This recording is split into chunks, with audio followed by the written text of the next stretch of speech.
Hi everyone, you're listening to This Isn't in the Handbook. I'm Sarah. And I'm Scott. Today we're sitting down with Caitlin, someone who reached out to us with a story that honestly needs to be heard. Caitlin works as a tutor assistant at a specialist college for young adults with autism and complex needs.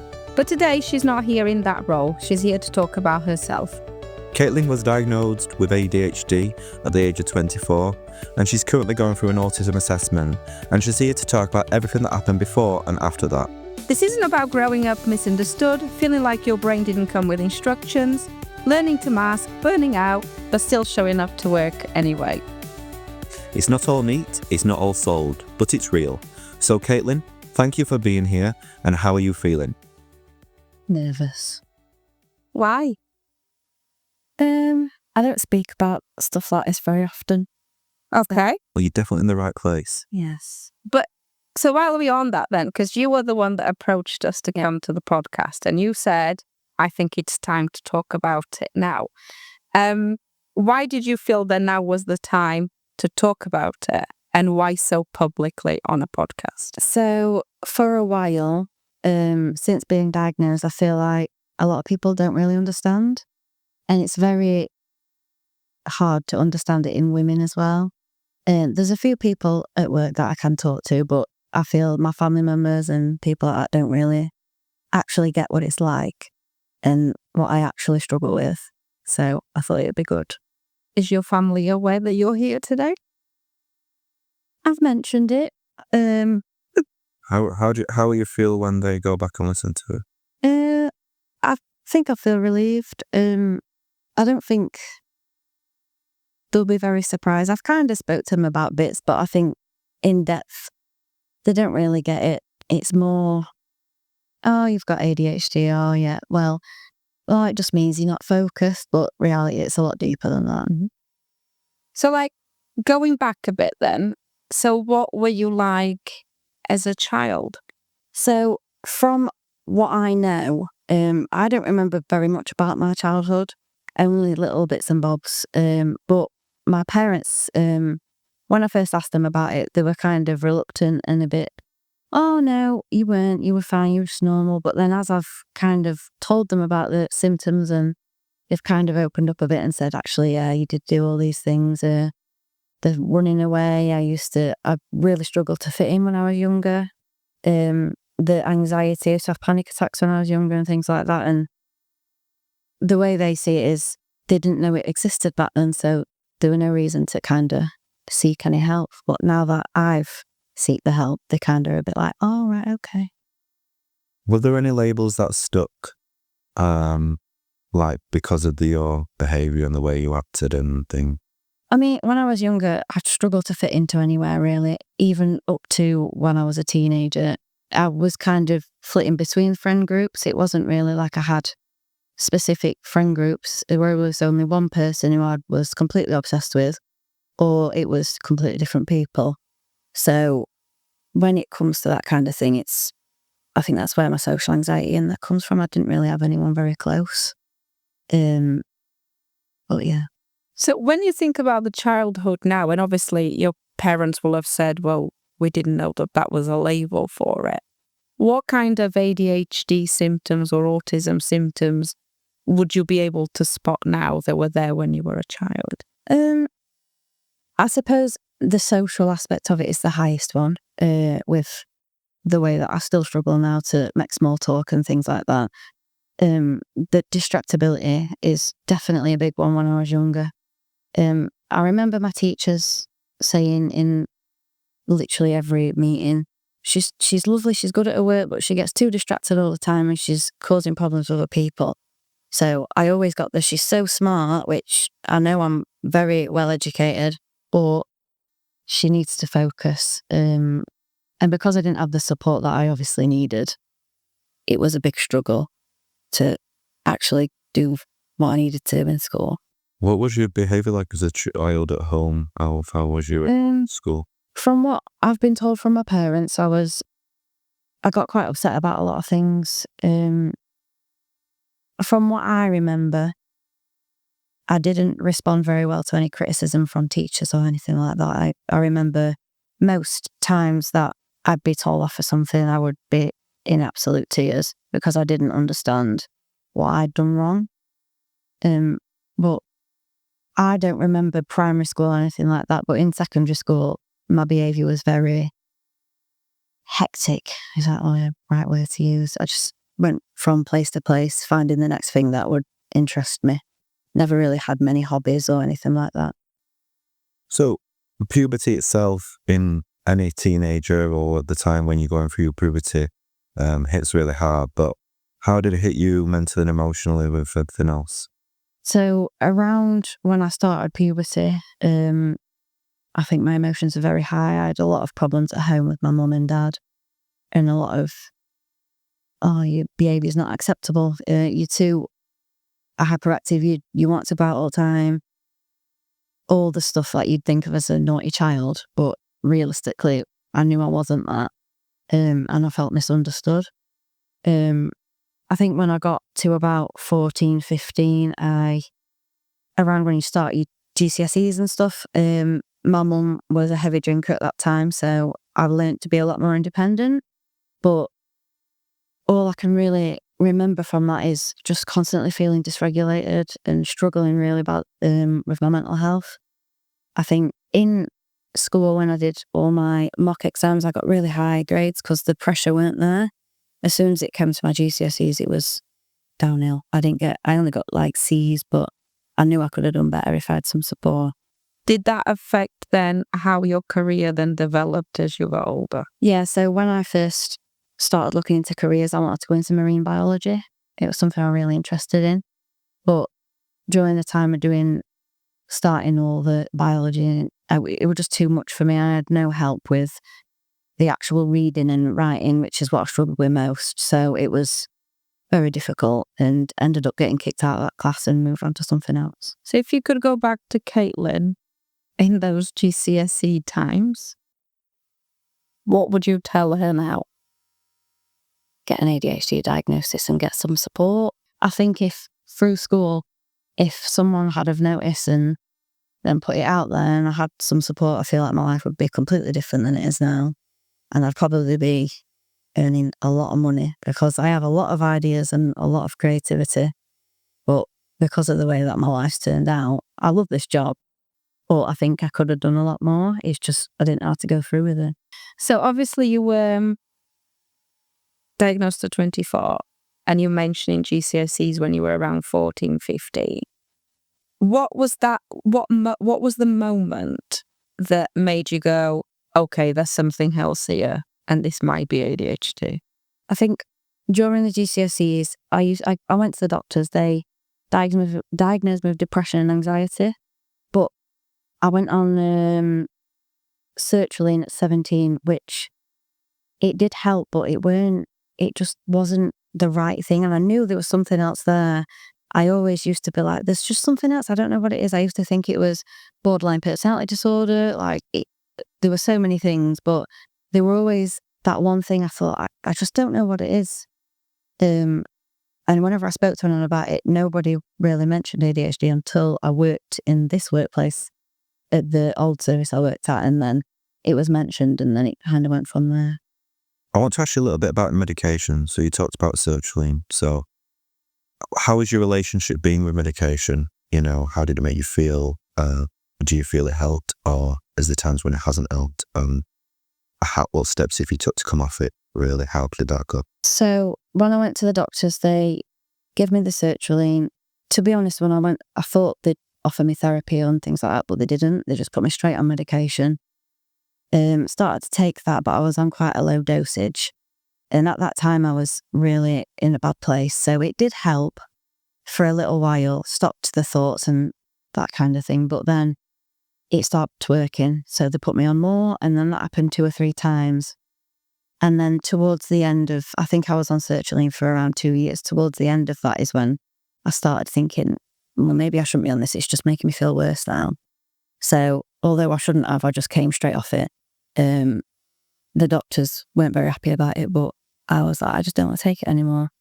And I had some withdrawal symptoms. Like my body was felt like electric all the time. It was really odd. But after a week or so, it was all right.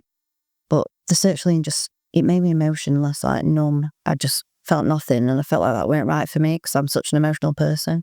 Did you just completely stop taking them? Yeah, I think I took it like one day, then took a few days off, and then this withdrawal symptom started. So I took another one.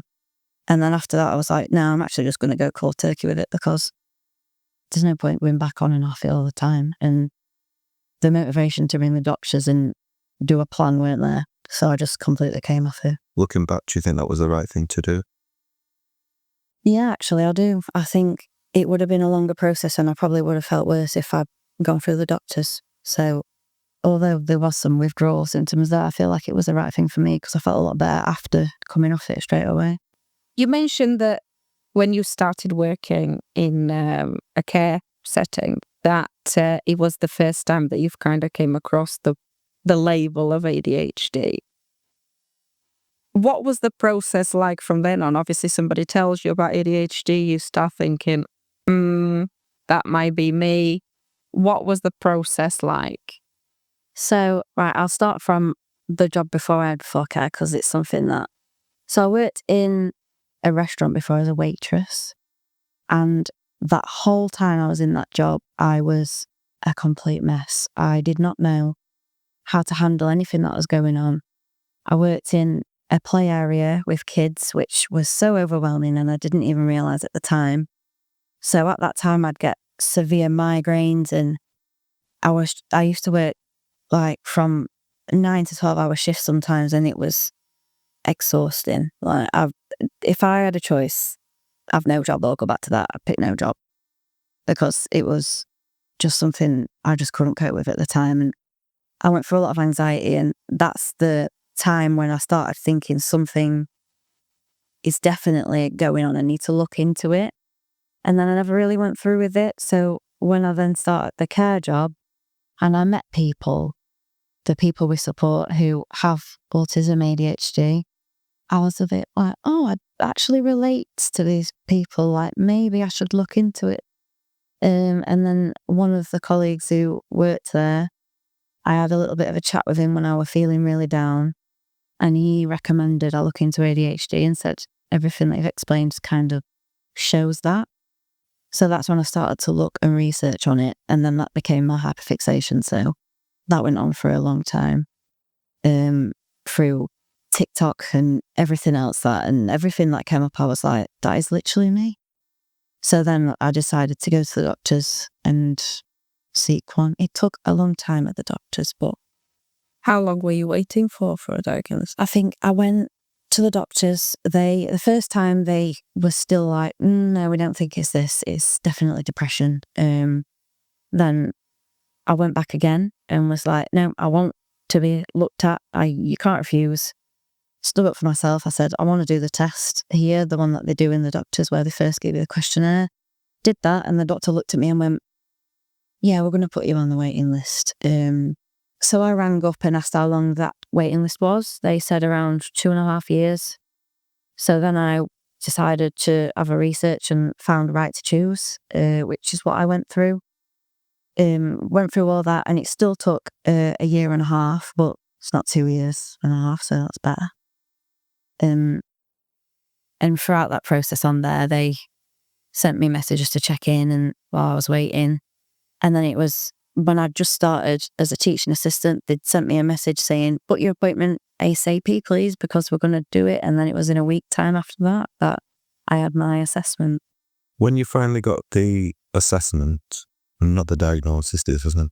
How did you feel emotionally, or, was your relief? Was this anger, grief? How did you feel? Very overwhelmed at first. With, first of all, booking the appointment, I was like, do I actually do it or do I not? Because I don't want to waste anyone's time. If it's not that, and it's a psychiatrist, it's quite serious. So a lot of overwhelm, and I felt quite angry because I'm in my head going through, well, if I have got this and then I've gone through my whole life with this and not known, like, it's a lot of grief, like what could have been that I didn't actually get. So up until the week in between the assessment, it was just pure anxiety. Just thinking, I was writing constantly all my symptoms and side effects. I had pages and pages full of things, and I thought I'm not ever going to be able to tell them all this because I've only got an hour to actually talk to them, which I thought baffled me because I thought, how do you get everybody's feelings and thoughts out in an hour? So that was a difficult time for me. And when they finally said, yes, you've got ADHD, how did you feel then?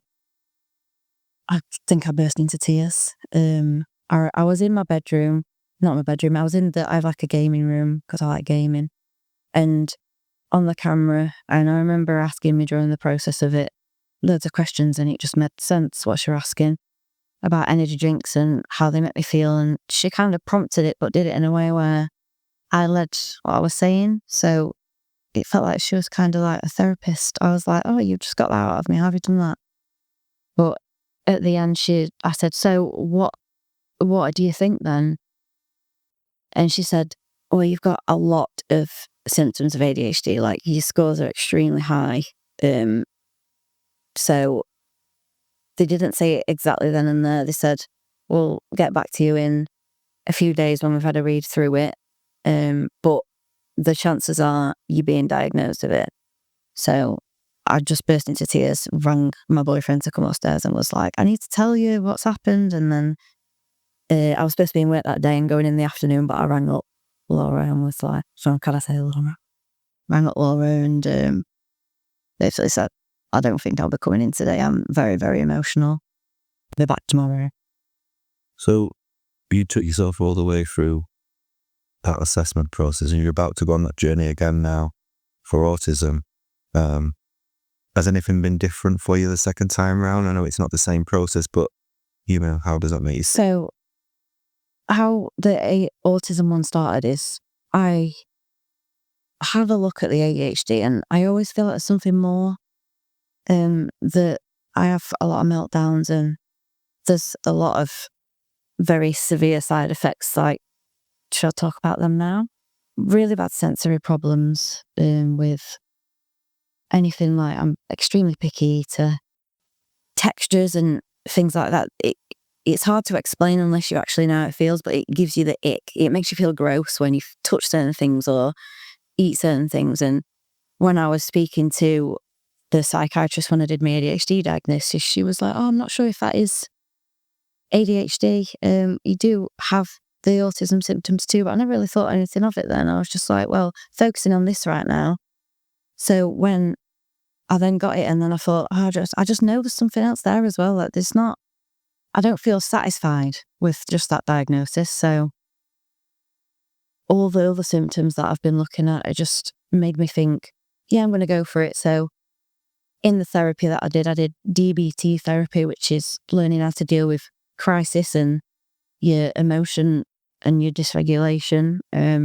She did the questionnaire for autism with me and said, basically, yeah, you need to be on the waiting list for that. And I'm now on the NHS waiting list for that one. I haven't yet gone through right to choose of that, but I'm trying to figure out how long the waiting list is, but I'm still waiting to hear back from her about that. So I'm not sure how long that'll be. So you work with young people with autism. How has that impacted how you see yourself? I think it's given me such an understanding. Like, before I had no idea what was going on. And then seeing, obviously, the people we support have very severe compared to me. But I think, especially supporting certain people, I've seen that I can be very patient and understanding when I am dealing with things like incidents and things like that, because I don't think of it as like other people do. I just think, oh, they need my help. Like, it's not a situation where I don't think of it as just get through it. I think of it as what can we do? I'm very proactive when it comes to things like that. So having the understanding and seeing it, I just think, well, do you not think there's another reason for this? Or, people feel so deeply when they're neurodivergent. So we need to think about why that's happening rather than just deal with it when it comes. I think most people who work here have some sort of neurodivergence to work in this kind of job. I feel like you have to. I'm sorry. I think it's true. You have to be a type of person who understands what they go through to be able to do it. So going through education and life as a young adult, a teenager, unmasking, and now as an adult and working in the workplace, do you find yourself still masking? Every single day. It's something that I really struggle with. Not realising I did it until I got my diagnosis, and now I'm trying to unmask. But the migraines and the headaches and the constant exhaustion when I was younger, it now all makes sense why I got that. And now I notice it more now I've been diagnosed. I mirror people, so no matter who I'm with, if I'm in a room with someone by themselves, I will mirror their personality, and it's not something I can help. I kind of, it sounds awful, but I say I don't think I have my own personality because I just copy everyone else's, which is something I do to cope because I can't make small talk. I can't talk to people in a way that people do in society. It's not something that I'm very good at. But do you think that's you not having a personality, like you're saying, or do you think it's a bit deeper, like that desire to fit in? Because you've said as a child you felt like you've not fit in. Yeah, I have a really bad fear of being judged by people. So whenever I'm with someone, I have to feel like I have to act like them. And I think I get along with literally everybody. And that's why, because people see themselves in me because I act like them. So they're like, oh, I like this person. She's just like me. But actually, if you put me in a room with one person and then a different one and took 2 videos, it'd be like, that's completely different how you're acting. Do you hope for a time where you can just be your absolute self? I do, but I don't know what that is. I think when I'm by myself and there's no one else there, I just sit in silence. I'm just which is normal, but at the same time, I just think, will I ever truly figure out who I actually am because of the amount of masking that I go through on a daily basis? And when I'm not masking, you see the side of it that nobody sees, where I am completely different. At home, I think the only person I don't mask around is my partner, because I have explained and over-explained over and over and over what it is like to be me. So I feel like safe and comfortable to just have the meltdowns and be me. He, as bad as it is, he's pretty much my carer, and it's awful. And he's leaving to go to the army soon, so I'm very stressed at the minute about what's going to happen when he goes, because I really struggle to look after myself at home. What sort of things do you struggle with that you need support for? So every day I come to work, I think working 5 days a week for me, people see it as, oh, it's just a 9 to 5, but it is a huge struggle. I am getting in from work and I can't cook, I can't clean, I just sit on the settee and just sit on my phone, or I'll sleep and I don't even speak, I just go completely silent because I just can't, I don't have the energy for anything. And it's frustrating from a partner. He deals with a lot when I'm getting home and I am horrible. I can be really nasty sometimes when I am feeling like that. So we'll cook my dinner. He makes my breakfast for me every morning. He makes my lunches for me.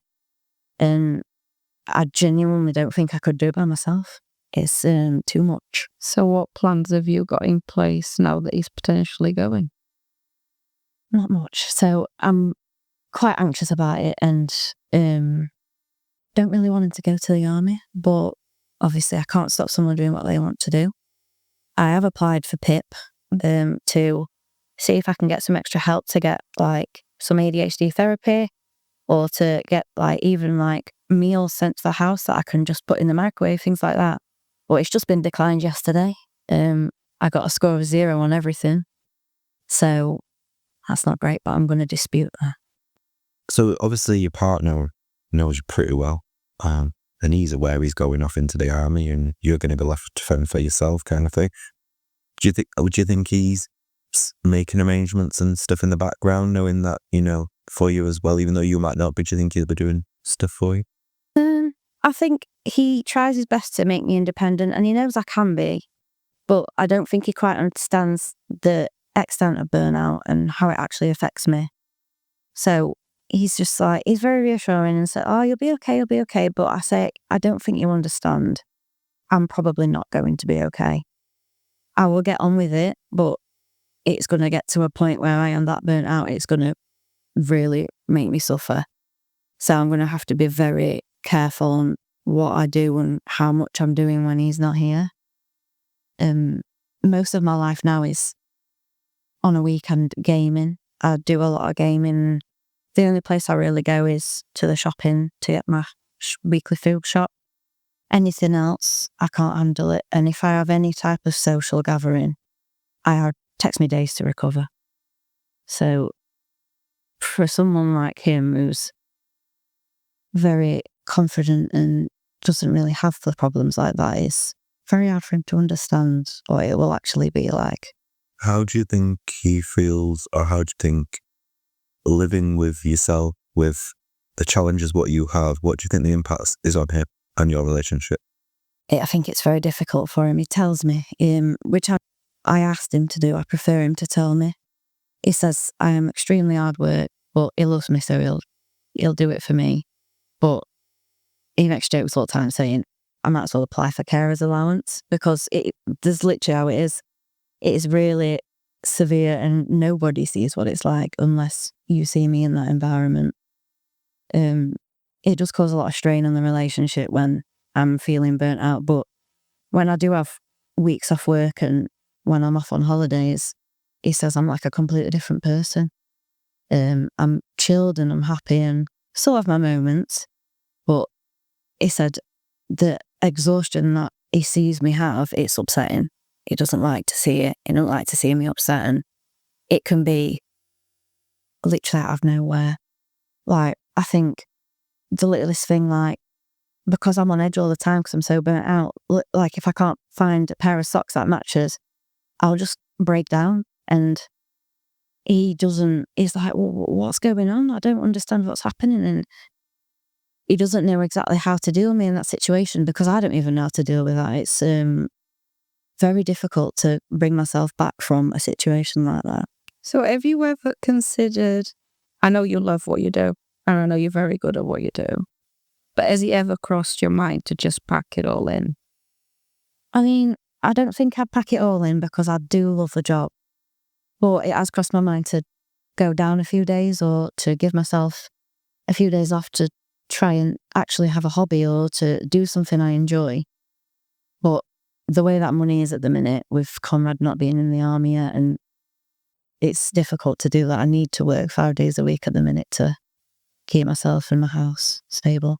Knowing we all work with people with autism, and everyone in this room has lived with someone with autism. Or lives with someone with autism and ADHD potentially. Conrad, your partner, do you love him, or do you depend on him, or do you do both? Definitely both. I think, because when I first met him and we were in the honeymoon stage, usually in a relationship, that dies for me, and then I am bored, which sounds completely awful, but that is just the way my brain works. I have an out of sight, out of mind perspective, which is I struggle with relationships, my family, my friends. If someone's not asking me to meet up, if someone's not in front of me, I forget about them. So now that I'm with Conrad, I don't feel that way. So I know definitely that I do love him, because I will never forget when he's not there. He is a big part of my life. But on the other side, I also do think I get obsessed with one person, and that's him. So I can be very controlling, and as much as I try and not be, it comes out because he is my safe person.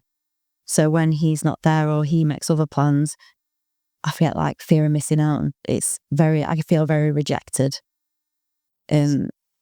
So how, obviously with him going to the military, just your phase 1 training is like 12 weeks. Yeah. By that account of, if you're not here, I'll forget. My ex-partner was in the army. I was with him for around 3 and something years. And throughout that relationship, I was miserable. it was not for me. I do not do long distance relationships. It is very hard for someone like me to do that. And I had the same problem with him. After him not putting the effort in that I needed and wanted, I faded. Took me around a year to do it because I didn't know much else. But I got bored and I get to the point in a relationship I just don't care, and I left.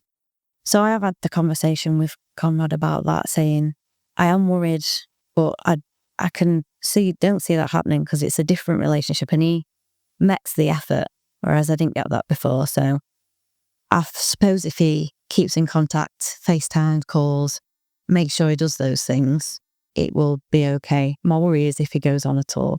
So, Caitlin, you talked to us about how difficult it is for you to regulate in work and the stresses that can cause you because of your condition. And then when you get home, how you can wind down and how long that can take, and then the effects it has on your relationship because you don't want to talk, you switch off. And at work, that will be very similar for a lot of people, depending on, no matter what you do for a living or in what environment you work in. Some will be more stressful, some will be less stressful, but ultimately, people probably need adjustments.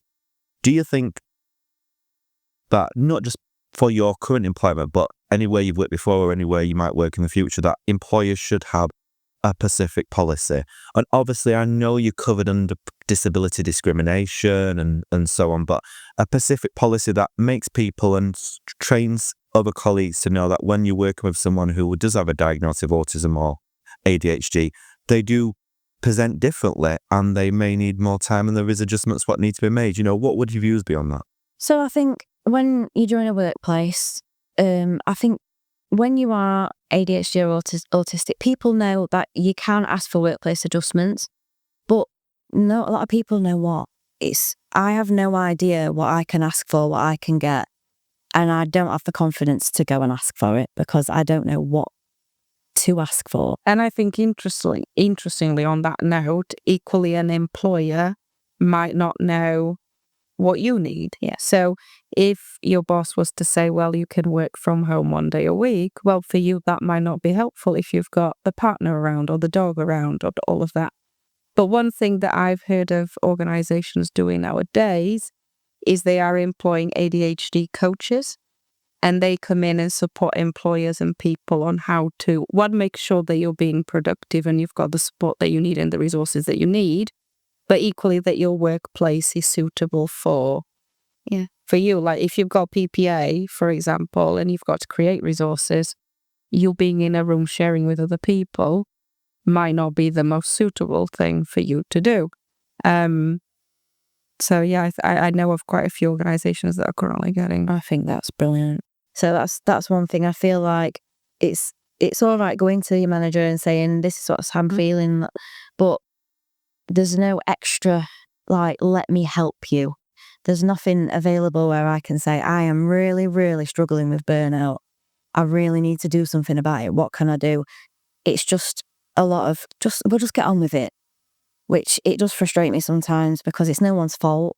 But when I am feeling really, really bad, I can't afford to be off work and there's not much I can do. I can't exactly take the day at home because of what I do. It's what can you do in that situation? I can't work out how. Do you feel like a burden? Yeah, I feel sometimes I come in and I'm just exhausted. And I can't function properly. And I feel really bad on some people I work with because there's days when I'm very excitable and happy, and there'll be one day where I'm just, I just don't feel good today and I don't know what to do. Do you think that's also got to do with how ADHD is perceived socially? Because I think a lot of people, particularly like you've mentioned TikTok, I mean, there's a lot of diagnoses you can have just from looking at TikTok. Everything is ADHD, everything is autism. Do you think people sometimes perceive ADHD to be somebody that just moves a lot and is full of energy without a full understanding? So therefore your employer might think, oh yeah, she's got plenty of movement breaks, or she's, on her feet all the time, without fully understanding that actually might be, you've got a list of tasks to do, you don't know where to start. Yeah, so I think the whole TikTok thing is very confusing because I do see things where I think, yeah, that is right. But then there's others where I'm like, that's a bit broad. So it's very difficult. But I feel these days people are more getting there with understanding women with ADHD. I feel it's just seen as, oh, this boy's hyperactive. He's ADHD. Where it's not like that at all. That's just one little thing in the whole order of it. There's so many things that I could mention. I could write pages and pages of it. And as someone like me, I feel like when I tell someone I'm struggling, it's not an easy thing for me to say. So when I say that, it means I am struggling. I need help. Or I'm going to get to the point I can't function, which is what's happened in my past job when I was off work for a month. The support, I feel people try, but it's just not, I don't know what support I need. And I don't think other people do either. It's very difficult. So. What's something you've never really said out loud about everything what's going off? That I would like people to know that I am very misunderstood and a lot more complex than what people see. I have meltdowns and I'm self-injurious when I'm in a meltdown, and it's very difficult to open up about that because people look at me weird and think I'm not normal, and I get a lot of judgment for that, but realistically that's who I am and I can't control it. So that's something I struggle to tell people, and I only really tell people I'm very close to, but I feel like more people need to know that that is the reality when you are dealing with something like this. You've mentioned that, you will tell people, and by the time you ask for help, you are really at a point where I really need help. And obviously we've already discussed that people have their own views of what ADHD is. What's something that people have said to you with the best of intentions, but actually has become more damaging than helpful? I think that's a hard one. I get a lot of, oh, you'll be okay, we finish at this time, or oh, just get on with it, you finish in a few weeks. Comments like that, I just think, I cannot go another few weeks. It's not something, I'm talking today now. This is me in the moment. And I get a lot of people everywhere, even at home and stuff. Oh, I think I've got a little bit of ADHD. And it annoys me because I'm like, if you genuinely knew what I go through day to day and how hard it is, you wouldn't say that. You would have a completely different mindset on it. What do you grieve? Is it the years you've lost? The time you took to get a label? Or is there anything you've missed out on what others have done and you've not had the opportunity to? I think I have at first I was very angry at my parents because I thought if they would have just looked into it and maybe helped me a bit more, my life would be different. I think I grieve the way that my life could have been and who I could have been, what career, what friends and social things I could have done if I'd just had the right support to be able to do it, rather than get to the point where I'm isolated and lonely. Because as much as I need the time to be alone, I feel I can't now manage work and social life because I've never known how. So it's either work or have a social life. So I have to choose between them two 9 times out of 10. So that's something I wish I'd learned earlier on in life. Have you fully accepted who you are and the diagnosis that's come with it, or are you still learning to accept it? I think still learning.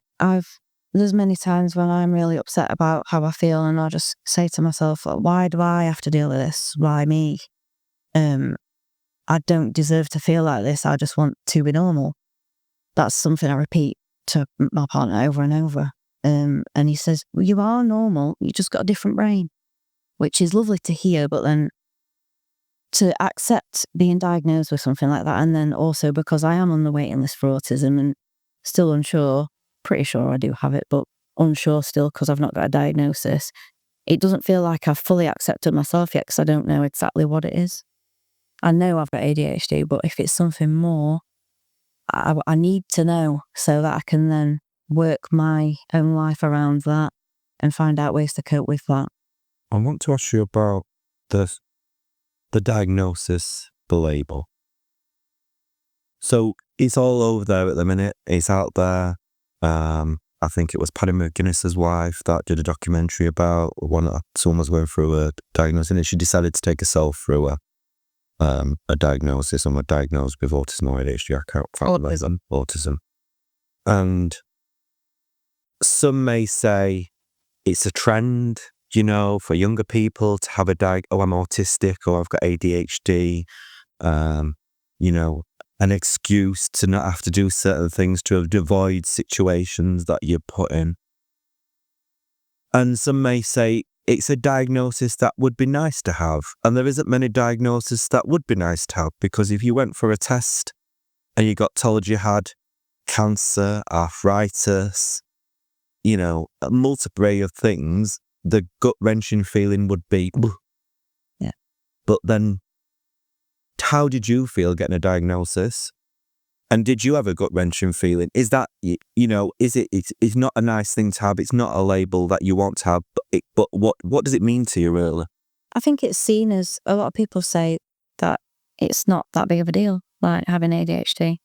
And I did get that feeling when I was diagnosed because it made everything make sense. And it was that relief, but also, oh dear, now it's never going to get better. I'm not going to get rid of this, seeing as if it was depression or anxiety, you can work on that and, it can fade over time. But if you've got neurodivergence, you can't, that don't go away. So to accept that is still very hard. I think a lot of people say it's easy to have it, I've had people say to me in the past, ADHD, I'd love to have that. I'd be awake all the time. I'd be happy. I'd be hyperactive. No, it's not anything like that. It's, especially for women, it's all in your head. It's all overthinking. It's all constantly rejection. Like, I have really bad rejection sensitivity. So even if someone was to say, no, you can't do that, something so simple, it just hurts deep down, and it's not something many people experience unless you've got it. And I think to do with the whole trend on it, I don't even think it should be a trend. I think it's just been so underdiagnosed. And most of the videos I see are women getting diagnosed, which would make sense as to why it's now a trend, because everybody's starting to realise it's a lot more common than what people think. And as well as ADHD, I think it's like 50 to 70% of people also have autism or have both in one. And that's only just freshly come out. So I think it needs to be spoken about more, and it needs to be understood more. There needs to be more training on it, because when I did training for ADHD, it was all based on hyperactivity and your classic ADHD that people assume. But realistically, there's not much information on women's ADHD and how it is so different in them. Can you honestly say for yourself, at whatever point, either in 2024, or when you was 24, when you was diagnosed, to now, to if you got diagnosed tomorrow with autism, has anything changed for you having a diagnosis positively? I think it would help me accept myself better. The confusion as to whether I have got autism or not is something that bothers me daily, because I see the signs, but then my brain thinks, am I just overthinking it? Am I just saying that because it is severe ADHD? Or there's so many thoughts. So I think once I get that diagnosis, I'll then be able to sit down and say, right, this is what I have. This is what I need to do.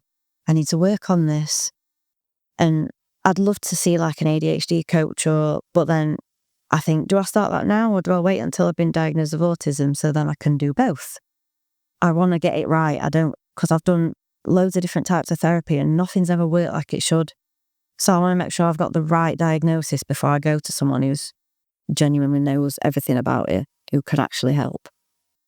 So, like how there is a really big neurodivergent positive movement about how all differences should be celebrated. Obviously, in the work line that we do, we see the other spectrum where parents find it really hard. And a lot of the parents will say to us, if I could take that away from my child, I would have, because his life would be a lot better.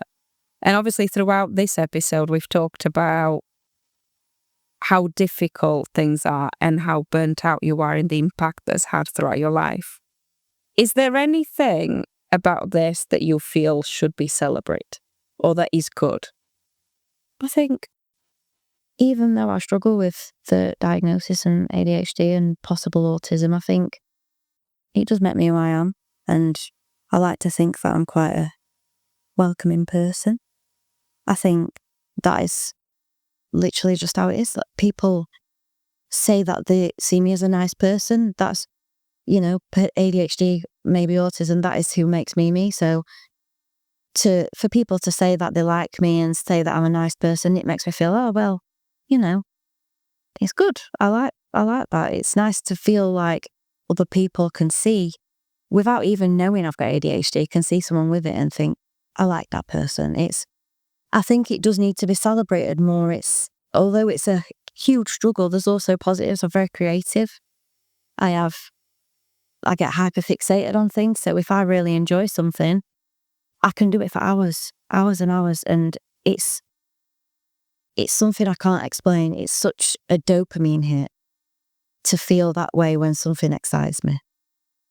And I don't think people who aren't neurodivergent get that, how good it actually feels when you find something you enjoy. It's a very nice feeling. We have a question what we ask people, and we word it in a different way for each individual. But if Caitlin was sat in a room now with a 13-year-old Caitlin, what advice would you give the younger you? I'd probably say speak to your parents more about what you're going through. Obviously, I can't tell myself back then to research ADHD because I wouldn't have had a clue. But I think I needed to open up more to the people around me. I was masking even back then, so I think that's why I weren't diagnosed at a young age. I was seen as just a normal child who struggled behind the doors. So if I would have opened up, talked to teachers, my parents, maybe it would have been easier for me to get the help that I needed. And just maybe to go easy on myself, because the stress that I went through with everything going on in my life took a huge toll on me. And I think I'd tell myself, just take it one day at a time. Don't rush things. You can't do any more than what you're already doing. You're trying your absolute best, so don't worry about it. Everything will come. You'll still get a good job. You'll still be able to be yourself. So don't think about the future so much. Think about what you're doing. Would your advice be the same for somebody that is just starting the process now, or that may be a lot older than you? For someone starting the process, if you figure out you think you might have it, I'd recommend trying coping techniques for it anyway and see if they work, because that's something I didn't do, which I wish I did. Even if you've not got a diagnosis, if you think you have, use them coping strategies that someone with ADHD would use, because it's better starting now, even if you're not diagnosed. And then if it helps, then it helps. It's a good place to start. So you've talked about sertraline that you were on. What are you currently on medication for ADHD? Yes, I started after being diagnosed last year. I think it was March time. I waited 7 months through titration for medication and then started it. I can't remember what month it would have been, but went on methylphenidate, which did seem to help. But as I increased the dose to help me more, it made me so anxious. I was struggling to come to work. So I switched that through titration through my nurse. And I'm now on Elvance. I can't remember. Is it lixodexamphetamine? Something like that. which so far I've been on that for quite a while. It's working decently. It does make a difference. I feel more able to just get on with the day. I was recommended to take a fast-acting in the morning, which is just the dexamphetamine, which I do. I take 5 or 10 in the morning, depending how I feel. And then during the day, at like lunchtime to 1 o'clock, I'll take the long-acting, which is supposed to last 13 hours, but it doesn't. It lasts about 6. So that's, at the moment, what I found the best way for me to take it. It helps with easing the burnout a little bit after work. And before I took the meds, I would be struggling to make it to an afternoon at work. Whereas now, 4 out of 5 days, I'm finding it much easier to get through the work day. So that has made the biggest difference for me. Apart from that, my focus, I've managed to get lots more work done since being on the medication. Just being able to focus on the task that I'm given and not forget what I'm supposed to be doing, which is a big thing for me because I've done a lot since that. Did you go through, because obviously one of the biggest things with the right to choose is the medication argument, because not a lot, from what I've heard, there's GPs may not accept the medication through. How did you work around that process? So when I first got offered them, I did think to myself, I read up on it a lot, and it was a situation of, well, if you take them, just be aware that if you come off them, you might never feel as happy as that again, because of the way it makes you feel. So that is a worry of mine. If I come off it, am I going to feel really depressed? It highes my heart rate and blood pressure, which sometimes I do get symptoms like breathlessness, things like that, chest pain. So it does give me a lot of anxiety taking the medication. So the decision to actually take it was a lot, whether it's worth it or not. But I thought, I'm going to try it for a little bit and see how I feel. And then once I've got the therapy, which I thought would happen sooner, I'll come off it because I will have made progress by then. Obviously, I haven't had therapy for it yet, so I'm still on it. But to see the difference it does make in my life, don't know if I want to come off it. I have seen a lot about it lowers your life expectancy and situations like that. But to be quite honest, I think if I can live my life happy, I'd rather live less with time. I wouldn't want to be miserable for longer. I'd rather have 10 years took off my life and live a happier life. And did you go from the medication, did you go straight through the GP, or did you have to start with the right to choose provider? Right to choose. I'm still with them now. They're in the process of transferring me over to my GP, which is, I was worried because I read all this stuff about them not accepting it. And I've had a lot of messages saying, you need to ring your GP to find out if they've done it. And I'm like, you're asking someone with ADHD who works 5 days a week to ring up your GP, check if they've done it, make sure they've done it, fill out a form, fill out this form. It's hard. I'm like, you're not very inclusive for someone who diagnoses people with ADHD. So at the minute, still through Right to Choose, they give it me for free at the minute. But once I'm at my GP, it won't be free anymore. I'm just hoping they don't cut it off so then it costs, because it'll eventually cost me about £250 a month if I don't get it for a prescription. So, Caitlin, you were really keen to do the podcast. In fact, you approached us to see if you could do it. What did you want people to take away from hearing you talk about your life so personally and your experiences? So, a while back, we were talking about a show that's on BBC, Inside Our Minds. So, after watching that, I thought, what would be perfect is if I had an opportunity to talk or make something or create a video showing what it is actually like for people to sit and watch or listen to just think, all right, okay, maybe it's not what I thought. Maybe I need to be a little bit more understanding or a little bit more patient. Or when someone's struggling, whether it be neurodivergence, mental health, anything, I wish people would just be a little bit more, what's the word? Yeah, a little bit more understanding and just help people more and try and not judge as much.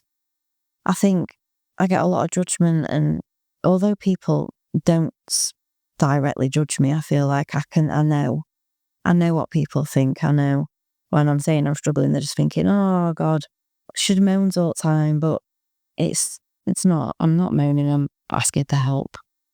So, Caitlin, thank you for coming today. Actually, thank you for approaching us to come in to talk about this. We don't often have many people that will want to openly talk about that. And you've shared a lot of personal stuff with us that you probably have not shared with many people before. So I'd like to thank you for coming to see us today. Yeah. Thank you also for myself. I think seriously, this conversation was raw. It was real. And I think a lot of people are going to go and see themselves in what you've shared today, for the positive side of that. And if you are one of our listeners, if this episode hit home for you, please share it with someone who needs to hear. They're not broken, they're just wired differently. Yes, and please don't forget to like, share, subscribe, and to comment as well, please. The more interest we get and the more you share it, the better content we can deliver to you. So thank you. You've been listening to This Isn't in the Handbook. I'm Scott. And I'm Sarah. We'll see you next time.